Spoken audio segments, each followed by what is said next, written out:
देखो sir last time हमने electronegativity topic theory में पढ़ा रहा हूँ अभी तक सारी इलेक्ट्रोनेगेटिविटी मैंने पढ़ा दिया था। लास्ट टाइम इलेक्ट्रोनेगेटिविटी में हमने डेफिनेशन पढ़ ली थी कि ये बॉन्डेड एटम की प्रॉपर्टी होती है और क्या कहते हैं, फिर इसमें ग्रुप में कैसे वेरिएशन होता है, पीरियड में कैसे वेरिएशन होता है, वो सब देख लिया था हमने। और इसके बाद हमने देखा इसमें फैक्टर्स अफेक्टिंग कौन कौन से हैं, 5 फैक्टर्स बताए थे मैंने इसके अंदर। 5 फैक्टर्स जैसे साइज बताया, एक मिनट कर, जैसे मैंने इसमें साइज बताया था, एक मिनट, देखो इसमें मैंने साइज बताया तुम्हें, क्या साइज बताया, जेड इफेक्टिव बताया, फिर हाइब्रिडेशन बताया, ऑक्सीडेशन स्टेट बताया, और एक टाइप ऑफ सब्स्टिट्यूएंट अटैच्ड। इसके बेसिस पे हमने फैक्टर्स डिसाइड किए थे। फिर मेजरमेंट कैसे करते हैं इलेक्ट्रोनेगेटिविटी का, मेजरमेंट कैसे करते हैं वो उसके लिए हमने पढ़ा, जैसे पॉलिंग स्केल, मुलिगन स्केल पढ़ा पहले, आई प्लस ई ए बाई 2। इसके बाद हमने मुलिगन स्केल के बाद पढ़ा हमने पॉलिंग। पॉलिंग ने उसमें बताया इलेक्ट्रोनेगेटिव का डिफरेंस जो होता है, X A minus X B is equal to क्या होता है, root of delta E. Delta E को कहते हैं रेजोनेंस एनर्जी, सही ना, डेल्टा ई को क्या बोलेंगे, रेजोनेंस एनर्जी। और उसके बाद डेल्टा ई की वैल्यू थी हमारी bond energy of A B, जो कि एक्सपेरिमेंटल वैल्यू होती है, minus bond energy of bracket root के अंदर ए इंटू बीबी, ये था। फिर लास्ट में पढ़ा ऑलरेड रोशो स्केल, जो देता है कि इलेक्ट्रोनेगेटिविटी किसी भी एटम की होती है जो क्या होती है 0.359 Z effective by R square plus 0.744। ये हमने पढ़ा था इसके अंदर इलेक्ट्रोनेगेटिविटी में। और उसके बाद हमने एप्लीकेशन स्टार्ट की थी, फिर एप्लीकेशन की थी हमने। एप्लीकेशंस के अंदर ध्यान देंगे, एप्लीकेशंस के अंदर हमने एक तो पढ़ लिया था पोलैरिटी, एप्लीकेशन ऑफ इलेक्ट्रोनेगेटिविटी, एक पढ़ लिया हमने पोलैरिटी। पोलैरिटी पढ़ लिया था, ये पोलैरिटी को डिसाइड डिसाइड करता है, अगर दो लाइक एटम्स हैं तो बॉन्ड नॉन पोलर होगा, मैक्सिमम केसेस नॉन पोलर होगा, लेकिन दो डिफरेंट एटम्स हैं तो बॉन्ड हमेशा पोलर होगा। पोलैरिटी में हमने ये पढ़ लिया था। दूसरा पॉइंट हमने पढ़ लिया था स्ट्रेंथ ऑफ बॉन्ड या polarity of, strength of bond या फिर स्टेबिलिटी, स्ट्रेंथ और स्टेबिलिटी, याद है ना।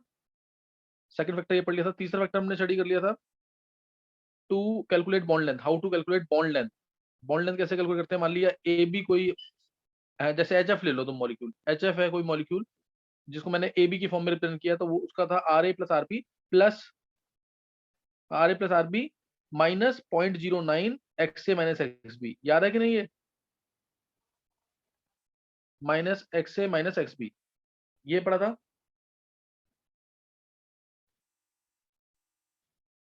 ये पढ़ ली थी, याद है कि नहीं ये थर्ड एप्लीकेशन जो थी वेदांत। यस सर, ये हो गया था।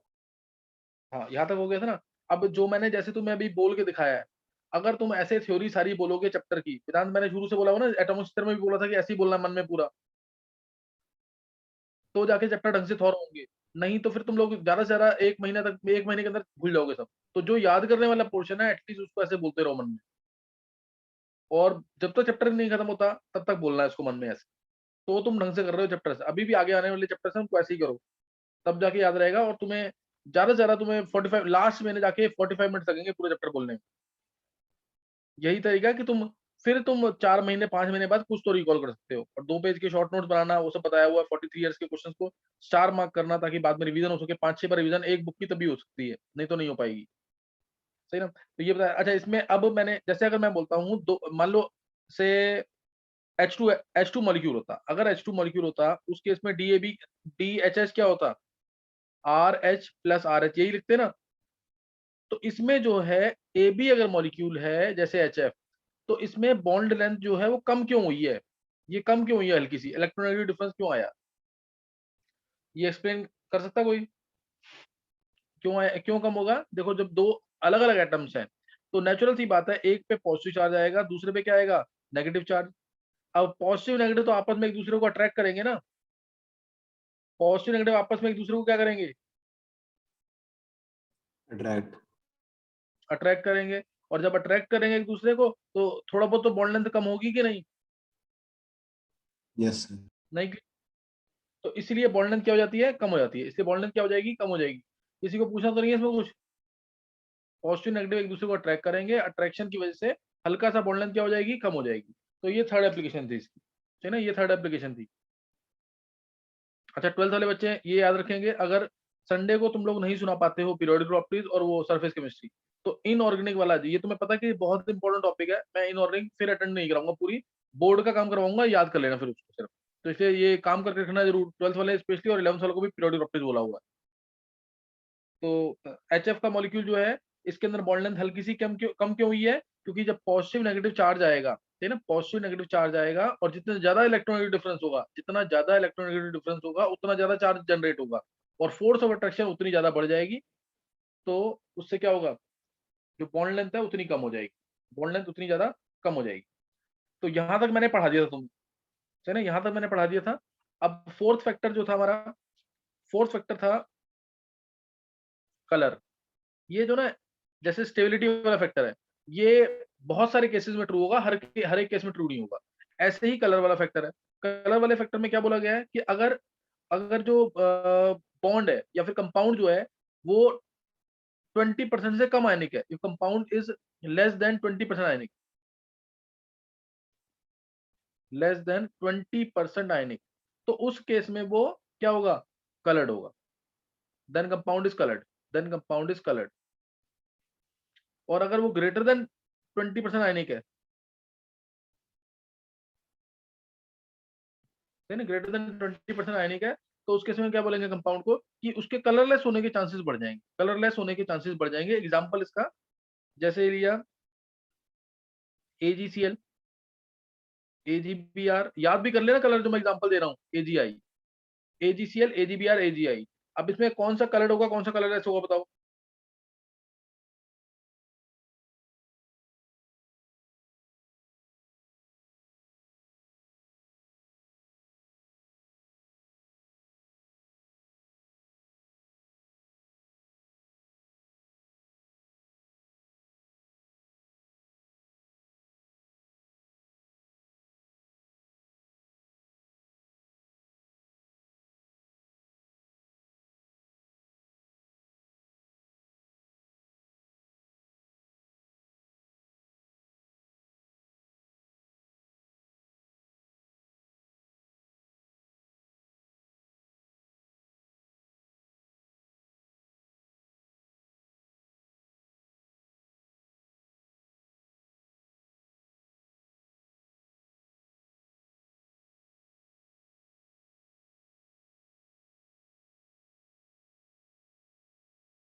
बोलो कौन सा कलर होगा, कौन सा कलरलेस होगा इसमें, AgCl, AgBr, AgI में।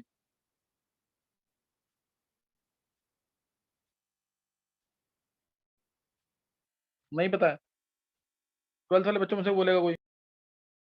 सर चैट पे भेजा था मैंने आपको आंसर।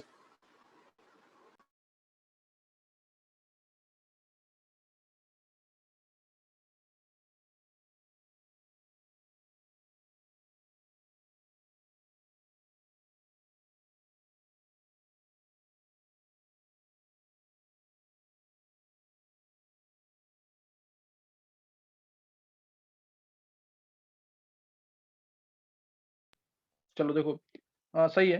देखो AgCl व्हाइट कलर का होता है, सही ना, AgCl क्या है, व्हाइट कलर का है।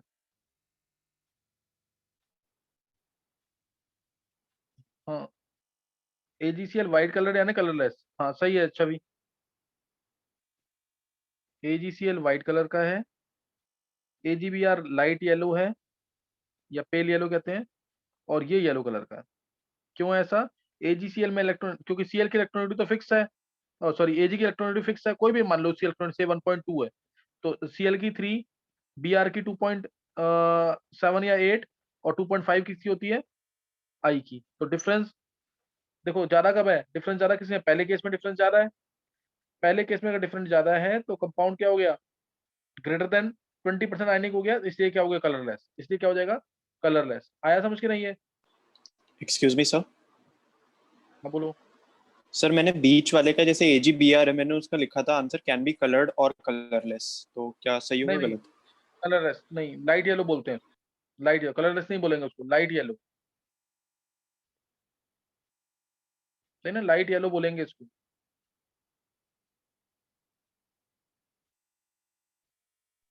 20% से ऊपर हो गया कम, ये कैसे गेस करा हमने?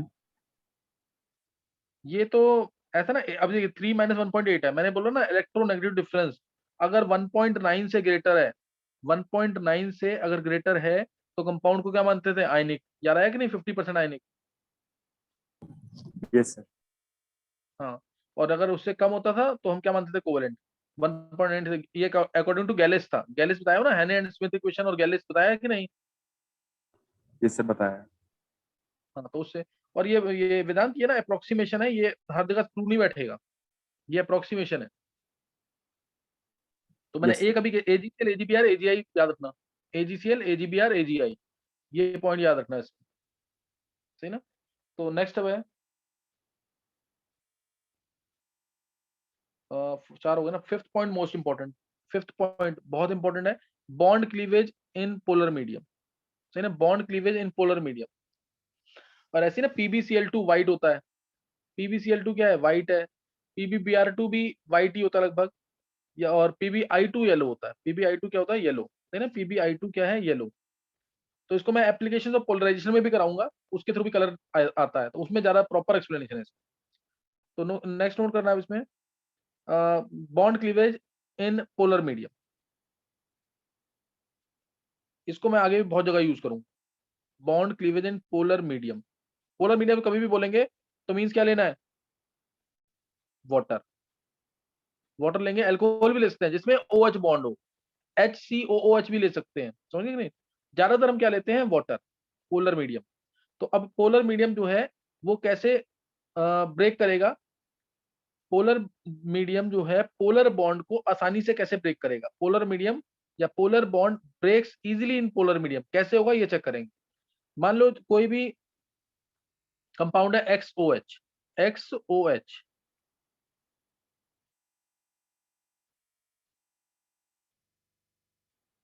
सही ना, पोलर जो बॉन्ड है कैसे ब्रेक होगा पोलर मीडियम में, मैंने एग्जांपल लिया XOH कोई भी बॉन्ड है, अब इसमें क्या हो सकता है, एक केस, पहला केस, जो XO की इलेक्ट्रॉन नेगेटिविटी है, XO की जो इलेक्ट्रॉन नेगेटिविटी डिफरेंस है, डेल्टा, मैं प्रॉपर लिख देता हूँ उसको,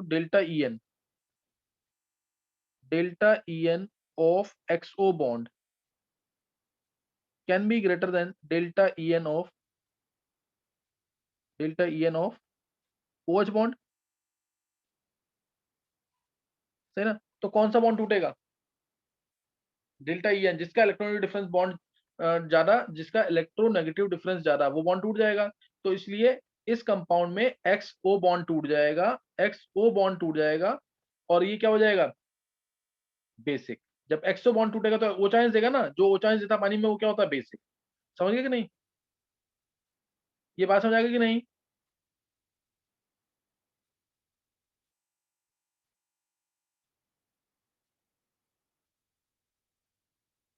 कनेश, यस सर। ये समझ आ गए, यस सर, आ गया ये बताया हुआ वीडियोस में कि नहीं? सर। और डेल्टा, हाँ बोल दे उज्जवल, XO बॉन्ड का अगर लेस है, डेल्टा सर EN ऑफ, अगर बोल बोल, इलेक्ट्रोनेगेटिविटी डिफरेंस ज्यादा है तो सर एटम्स तो ज्यादा अट्रैक्ट होते हैं। मैंने तेरे को अभी पीछे स्टेबिलिटी वाले पॉइंट हर जगह ट्रू नहीं है, ग्रुप, ग्रुप और पीरियड भी देखना होता है, और इधर तो मीडियम भी आ गया है, मीडियम से भी फर्क पड़ेगा, समझ गए कि नहीं उज्जवल? Okay sir. मैंने बोला था ना स्टेबिलिटी और कलर वाला पॉइंट, वो पूरे करेक्ट नहीं है। हाँ, कई बार होता है कि पीरियड में जा रहे हैं तो हाँ, क्योंकि उसमें ग्रुप बॉन्ड लेंथ का ज्यादा वेरिएशन नहीं होता, तो उससे डिसाइड कर सकते हैं। तो अब यहाँ ध्यान देंगे, अब ये कैसे टूटता है बॉन्ड ये चेक करेंगे। अब इस केस में एसिडिक सॉल्यूशन होगी, इस केस में कौन सी सॉल्यूशन होगी, एसिडिक सॉल्यूशन। क्यों? क्योंकि OH का इलेक्ट्रोनेगेटिव डिफरेंस ज्यादा है। अब इसका इलेक्ट्रोनेगेटिव डिफरेंस ज्यादा है OH बॉन्ड का, तो ये बॉन्ड टूट जाएगा। और जब H प्लस देगा ये, जब ये टूटेगा तो क्या देगा, XO negative plus H plus, तो सोल्यूशन क्या होगी, एसिडिक। H प्लस आयन दे रहा है तो एसिडिक। और अगर XO का इलेक्ट्रोनेगेटिव डिफरेंस ज्यादा है तो ये बॉन्ड टूट जाएगा, तो क्या दे देगा, X plus plus OH negative, और OH आयन दे रहा है तो इसलिए बेसिक सोल्यूशन। ये लाइन सबको क्लियर है ना? अब मैं इसका एग्जांपल ले रहा हूं, ध्यान देना।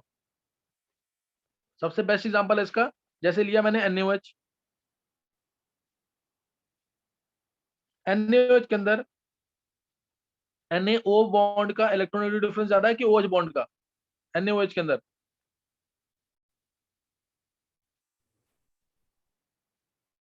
बोलो। सर NaO का।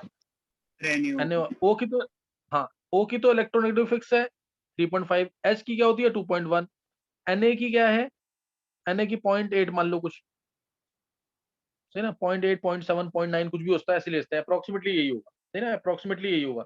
तो क्या आ जाएगा यहाँ से,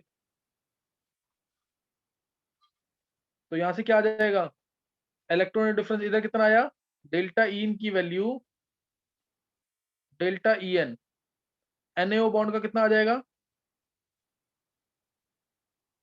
2.7, और इधर कितना आ जाएगा 1.4। तो कहाँ डिफरेंस जा रहा है, Na प्लस और O नेगेटिव में, ये चीज आएगी देखो, Na पे प्लस चार्ज पार्शियली, और O पे तो नेगेटिव आना ही आना है, और यहाँ पे क्या आएगा, H पे पार्शियली पॉजिटिव। कौन सा पॉजिटिव ज्यादा है, Na का पॉजिटिव ज्यादा है कि H का पॉजिटिव ज्यादा है, कौन सा बॉन्ड ज्यादा पोलर है, किस पे पोलरिटी ज्यादा है, Na पे कि H पे? Sir Na। बोलो जल्दी। Na पे है ना, किसी को कोई डाउट तो नहीं है इसमें?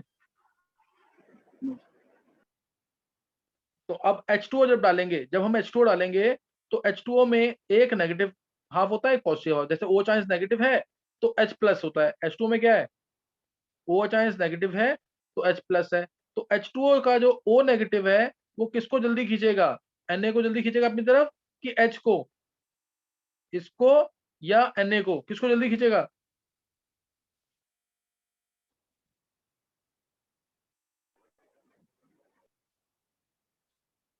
नहीं है क्वेश्चन क्लियर?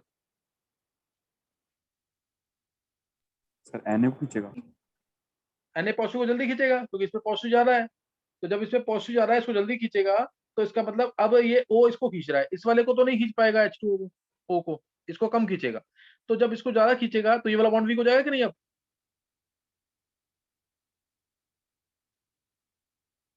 Yes sir. इसको अपनी तरफ खींच रहा है ना ये, तो ये बॉन्ड वीक हो गया। इसलिए NaOH क्या देगा सॉल्यूशन के अंदर, पोलर मीडियम में क्या देगा, Na plus plus OH negative, therefore it is basic. समझ आया कि नहीं है?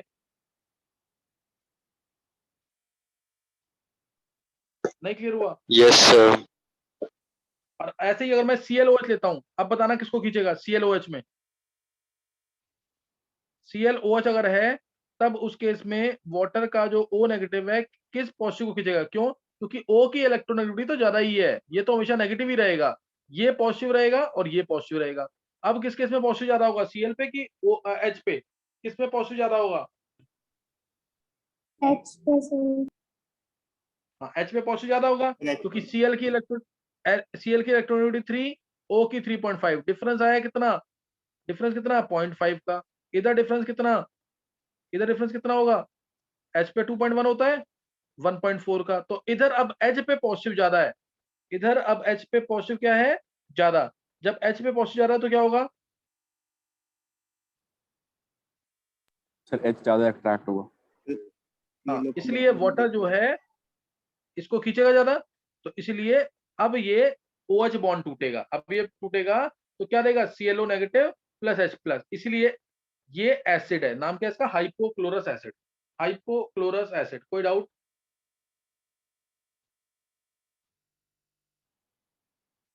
समझ गया कि नहीं है?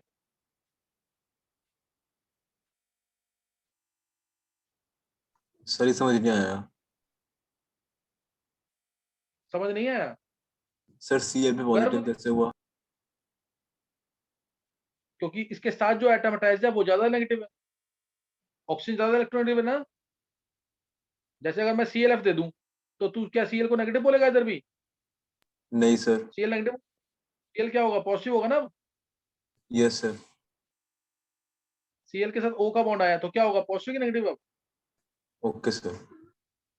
ये ध्यान रखना चीज का, Cl पे पॉजिटिव भी होता है, नेगेटिव भी होता है। दो ही एटम है, ध्यान रखना, दो ही एटम है जिनके साथ हर कोई बॉन्ड बनाना पसंद करेगा। कौन कौन से दो एटम है वो? F और O। क्योंकि इनके बॉन्ड बनने में, छोटे एटम्स हैं ये, इनके बॉन्ड बनने में बहुत ज्यादा एनर्जी रिलीज होती है। F और O, ये ध्यान रखना चीज का, इनके साथ बॉन्ड बनाने में एनर्जी रिलीज बहुत ज्यादा होती है, स्पेशली F के साथ। मतलब तुम सोच भी नहीं सकते, जैसे HH बॉन्ड है और एक HF बॉन्ड है, तो हर कोई देख के बोलेगा कौन सा बॉन्ड स्ट्रॉन्ग है? जो बॉन्ड छोटा होगा स्ट्रॉन्ग होगा, तो HH बॉन्ड ज्यादा स्ट्रॉन्ग होना चाहिए, लेकिन है कौन सा bond strong? HF bond strong है।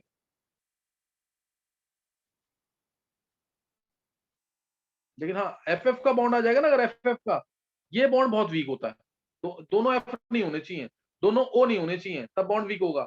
वेदांत बता क्या रीजन होगा इसका? तब बॉन्ड इसका मतलब वीक है, अच्छा खासा वीक बॉन्ड है।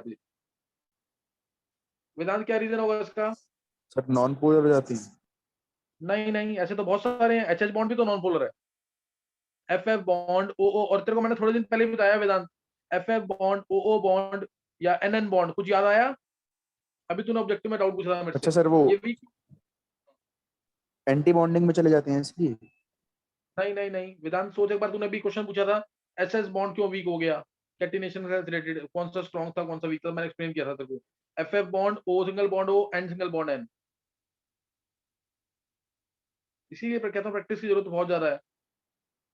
कोई भी बच्चा जो आंसर करे इसका, FF बॉन्ड क्यों वीक होता है? ClCl बॉन्ड स्ट्रॉन्ग है, जबकि F का साइज तो छोटा है। ये तीन केसेस बहुत इंपॉर्टेंट। FF का बॉन्ड वीक क्यों है? ClCl बॉन्ड स्ट्रॉन्ग होता है FF से। सर ये इलेक्ट्रॉनिक रिपल्शन रिपल्शन हो बहुत जाती होती है।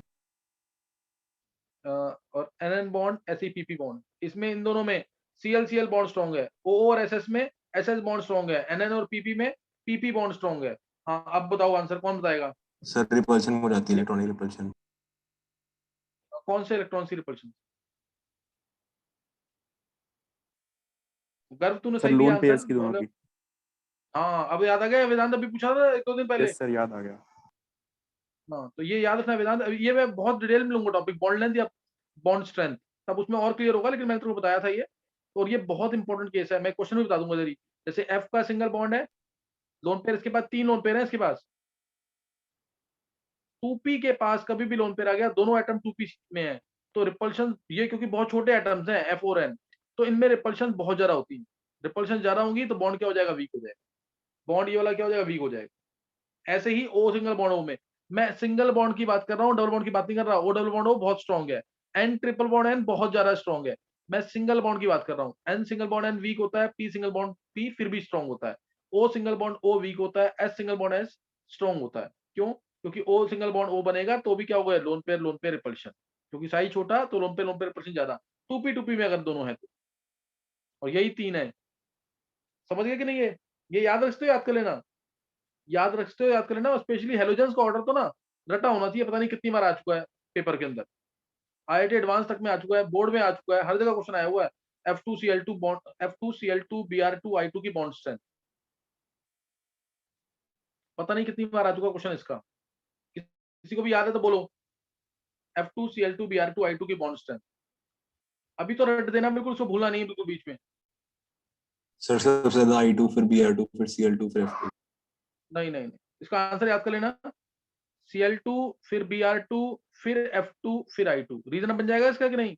मैं पढ़ाते समय बोलता हूँ, 50 बार बोलता हूँ उसको, CBI बीच में F, CBI बीच में F, कैसे भी याद कर लो, लेकिन ये भूलना नहीं। और मेरे को पता आगे जाके भी सब गलत बोलोगे इसको, बहुत इंपॉर्टेंट है ये। रीजन बन जाएगा कि नहीं? वेदांत रीजन बोलो इसका, वेदांत, कनिष्क, कोई भी रीजन बोलो सर इसका। क्लोरीन, हाँ, पर कंपैरेटिवली सभी में क्लोरीन सबसे छोटा एटम होगा, तो जो बॉन्ड बनेगा वो भी कंपैरेटिवली स्मॉल होगा, तो स्ट्रेंथ ज्यादा हो जाएगी इसी तरह। किससे? लेकिन क्लोरीन के केस में inter electronic repulsion of lone pair की वजह से वो वीक हो जाता है। वीक हो जाएगा, तो इसलिए Cl2 और Br2 से वीक हो गया। I2 से क्यों स्ट्रॉन्ग हुआ फिर भी? उसका रीजन क्या देगा? I2 से क्यों स्ट्रॉन्ग है? तो शायद I2 का साइज बहुत बड़ा हो जाता है इसलिए। शायद नहीं, यही तो रीजन होगा ना इसका। आई का साइज बहुत बढ़ गया तो बॉन्ड लेंथ बहुत ज्यादा, बॉन्ड लेंथ बहुत ज्यादा तो बॉन्ड स्ट्रेंथ कम। फिर सर I2 सॉलिड समझ क्यों गए होता है? I2 सॉलिड तो वैन डेर वाल्स फोर्सेस की वजह से, अभी बताया था पीछे मैंने, F2Cl2 गैसेस हैं, Br2 वो वैन डेर वाल्स फोर्सेस हैं। अगर वो एक F2 मॉलिक्यूल का दूसरे F2 मॉलिक्यूल से फोर्स होता है वो चेक करते हैं ये, समझा कि नहीं? ये F2 और F2 में फोर्सेस बहुत वीक, Cl2 आए तो Cl2 आया, दूसरा Cl2 आया, थोड़े फोर्सेस स्ट्रांग हो गए, Br2 आया, दूसरा Br2 आया तो फोर्सेस और स्ट्रांग हो गए। I2 और I2 आए तो बहुत पास आ जाएंगे फोर्सेस जब ज्यादा स्ट्रांग, क्यों? क्योंकि साइज ज्यादा, सरफेस एरिया ज्यादा, तो बंडल फोर्सेस ज्यादा, इसलिए स्टेट ऐसी आती है। ध्यान आया कि नहीं है? अगर ओके सर। अच्छा अभी ये वाला भूलना मत केस, यहाँ पे जो केस कराया ना, SS की बॉन्ड स्ट्रेंथ ज्यादा, NN से PP की बॉन्ड स्ट्रेंथ ज्यादा, ये तीन तो इंपॉर्टेंट है ही, ये उससे ज्यादा इंपॉर्टेंट। चलो ये बता दिया, ये आगे वाला क्वेश्चन था, वैसे मैंने पहले बता दिया तुम्हें, चलो कुछ नहीं था। अभी NaOH और ClOH वाला केस क्लियर हुआ कि नहीं? NaOH क्यों बेसिक है पानी के अंदर, और ClOH या HOCl कह लो, हाइपोक्लोरस एसिड, ये क्यों एसिडिक है? ये क्लियर हो गया कि नहीं? NaOH basic, HOCl acidic.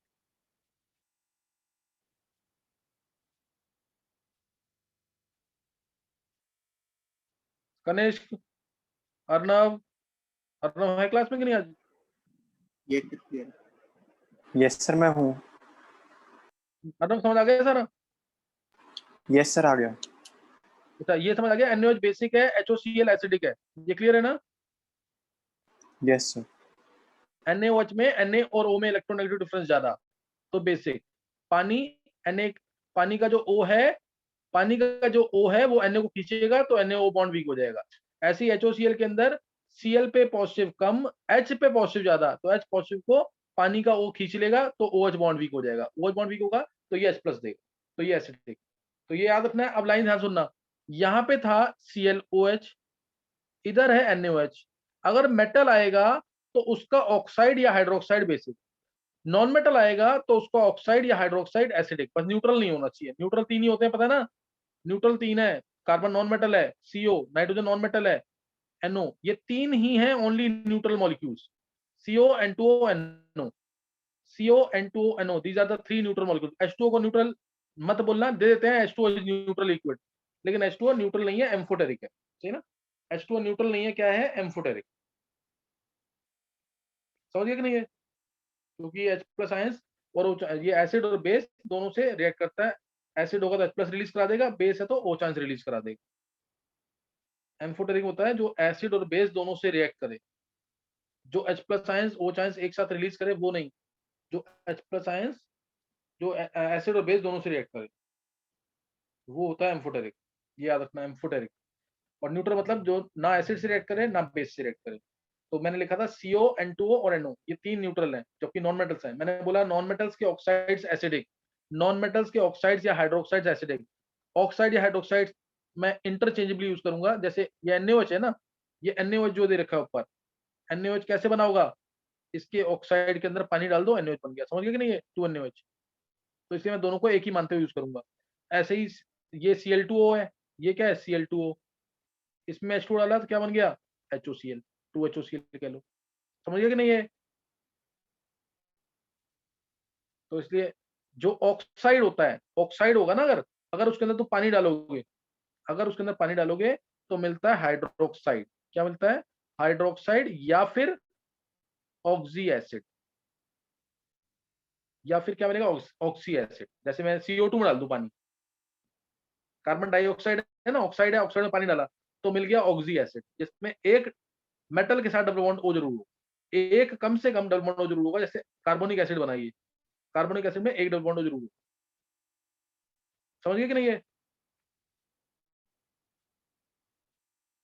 नहीं समझ आ रहा? ऑक्साइड में अगर हम डालेंगे पानी तो क्या मिलेगा? या तो हाइड्रोक्साइड मिलेगा, या तो हाइड्रोक्साइड मिलेगा या ऑक्सी एसिड मिलेगा, या तो हाइड्रोक्साइड मिलेगा या क्या मिलेगा? Oxy acid. ये ऑक्सी एसिड है। ऑक्सी एसिड बनाना, जैसे H2SO4 का स्ट्रक्चर बनाना बहुत आसान है, ध्यान रखना चीज का। अभी मैं सिंपल सा तरीका बता रहा हूँ, जितने H हैं उतने सेंट्रल एटम के साथ OH लगा देना, जितने H हैं सेंटर एटम के साथ उतने OH लगा देना। सल्फर के साथ कितने OH आ जाएंगे, 1 OH 2 OH, 2 OH आ गए, 2 H थे ना तो 2 OH, और जो बचे हुए O हैं वो डबल बॉन्ड, ये ऑक्सी एसिड बन गया। नहीं समझ आया? समझ आ गया कि नहीं है सल्फ्यूरिक एसिड का स्ट्रक्चर? एक्सेप्शंस तो हैं इसके अंदर, लेकिन ये भी डायरेक्ट तरीके से कर लेना। समझ आ गया कि नहीं है वेदांत? ये सर आ गया। अब अगर H3PO4 बनाना है तो क्या बनेगा, H3PO4,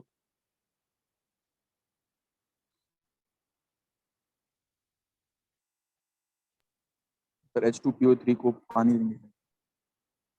नहीं वो नहीं कह रहा मैं, वो नहीं कह रहा मैं, H3PO4 का स्ट्रक्चर बनाना है, अगर कैसे बनेगा स्ट्रक्चर? सर 3 OH और एक डबल बॉन्ड हो। हाँ किसने बोला ये?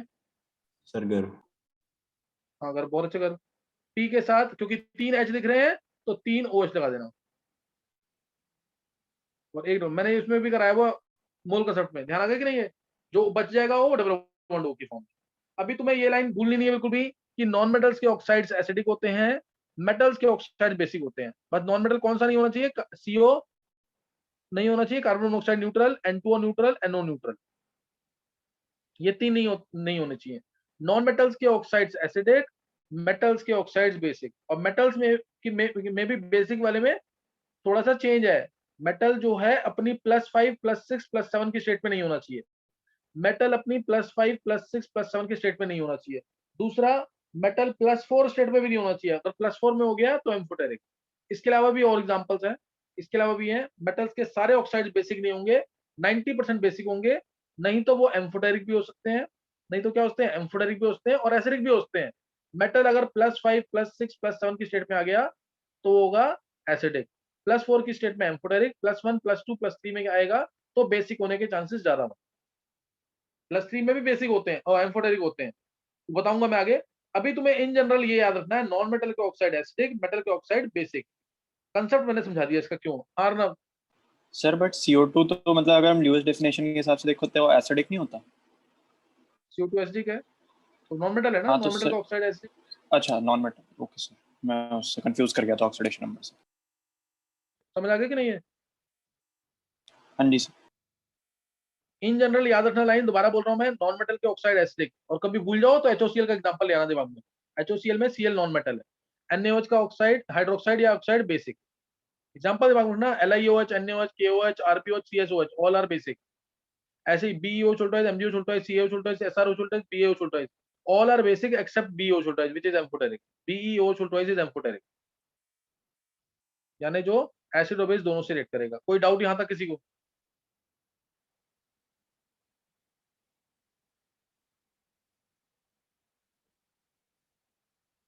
चलो यहां तक समझ आ गया, मैं ये मान रहा हूं।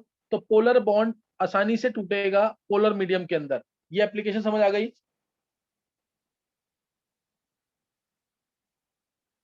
बोलो। Yes sir. चलो अब ये तुम्हें क्लियर हो गया। अब नेक्स्ट जो है एप्लीकेशन ऑफ इलेक्ट्रोनेगेटिविटी खत्म कर दिया, ये हमारा थ्योरी वाला टॉपिक खत्म हो गया है, थ्योरी वाला टॉपिक जो है खत्म हो चुका है।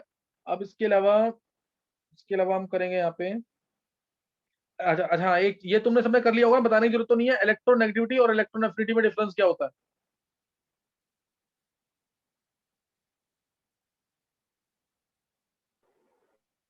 सबने कर लिया कि नहीं? ये पहला डिफरेंस, ये स्कूल में जरूर आएगा, ध्यान रखना जिसका, इलेक्ट्रोनेगेटिविटी और इलेक्ट्रोनेफिनिटी में डिफरेंस। इलेक्ट्रोनेगेटिविटी क्या है, पहले डेफिनेशन लिख दोगे, tendency to attract shared pair of electron towards itself. Electron affinity में energy released when an extra electron is added to the neutral gaseous atom, सही ना? इलेक्ट्रोनेगेटिविटी, इलेक्ट्रोनेफिनिटी, ये बता दिया।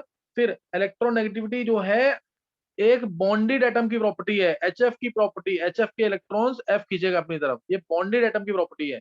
लेकिन इलेक्ट्रॉन एफिनिटी जो है अकेले एटम की प्रॉपर्टी है।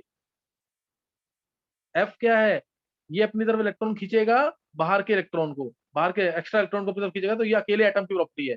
इलेक्ट्रोनेगेटिविटी क्या है, इलेक्ट्रोनेगेटिविटी क्या है, एक नंबर है जस्ट, जैसे फ्लोरीन के लिए नंबर दिया गया 4, इसकी इलेक्ट्रोनेगेटिविटी सबसे ज्यादा, ऑक्सीजन के लिए 3.5, नाइट्रोजन के लिए 3, तो ये 3 एटम है जिनकी इलेक्ट्रोनेगेटिविटी सबसे ज्यादा मानी गई है। हालांकि ये मैं बता रहा हूँ प्रैक्टिकली, जो हम थ्योरेटिकली देखेंगे तो Cl की ज्यादा होती है, किससे, नाइट्रोजन से। तो ध्यान रखना चीज का। तो इलेक्ट्रोनेगेटिविटी बॉन्डेड एटम की प्रॉपर्टी है, एक नंबर है जस्ट, और जो इलेक्ट्रोनेगेटिविटी है वो आइसोलेटेड एटम की प्रॉपर्टी है, और ये एनर्जी रिलीज होती है। ये क्या होती है? एनर्जी रिलीज होती है। समझ गए कि नहीं? तो ये डिफरेंसेस मैंने बता रखे हैं, तुम सबने किए होंगे, ये तुम सबने कर रखा होगा, तो इसको स्किप कर रहे हैं टॉपिक को, इलेक्ट्रोनेगेटिविटी और इलेक्ट्रोनेगेटिविटी, सही ना? इसको स्किप कर रहे हैं। तो यहां तक किसी को कोई डाउट तो नहीं है?